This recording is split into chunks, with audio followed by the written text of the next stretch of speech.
Brothers, on Holy Thursday, we enter one of the deepest moments of the entire liturgy, the Mass of the Lord's Supper. And there is something we must understand from the beginning. This Mass does not end.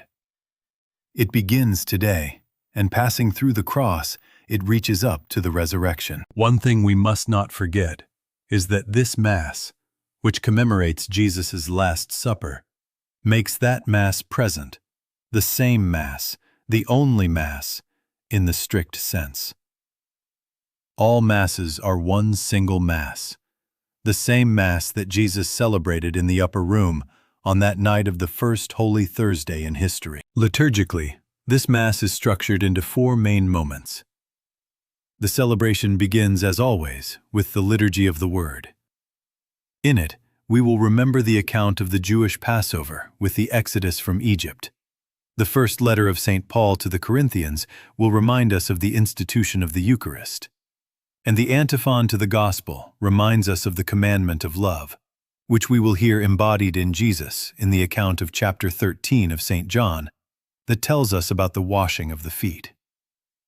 When Jesus instituted the Eucharist, he not only spoke of love, he stays, he gives himself, he becomes food. And Jesus, to remain and be able to become food constantly, permanently, eternally, wanted to associate the 12, wanted to associate men with his priestly mission, and thus instituted the sacramental priesthood, so that men called by him could perpetuate his loving presence among men. In persona Christi. The readings have reminded us of these profound truths. But now we move on to the second part of the liturgy, the washing of the feet.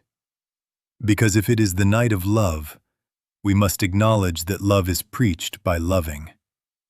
And for this reason, just as we have heard in the Gospel account, the priest remembers and preaches that his priesthood is love in action, and prepares to wash the feet of men who represent the entire church that he must serve.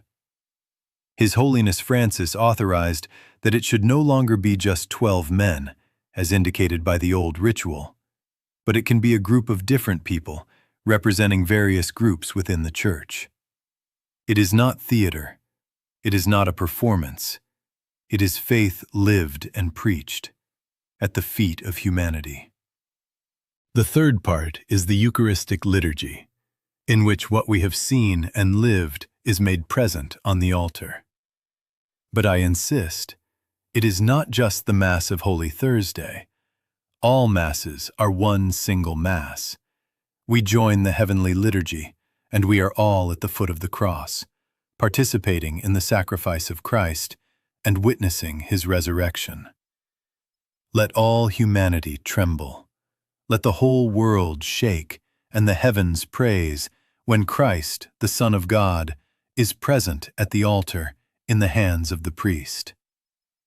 O admirable heights and sublime humility! O sublime humility!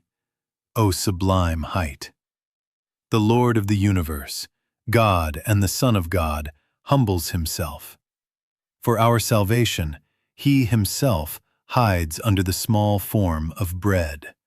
St. Francis of Assisi used to say. The fourth part is the transfer, in a processional manner, although avoiding it being an Eucharistic procession in the sense of Corpus Christi. The chalice with the consecrated hosts will be taken for veneration. It is to accompany Jesus in his Gethsemane and to watch with him for at least an hour, and to remember that he has been taken from us. From that moment on, the tabernacles will remain empty and the altars bare. Only on the altar of deposition will the sacred Eucharist be preserved, which will be consumed in the Holy Thursday liturgy. There is no final blessing. The Mass does not end. It remains open, because the mystery continues. Tomorrow we will have to gather again to contemplate the cross, but we will talk about that later. Peace and goodwill.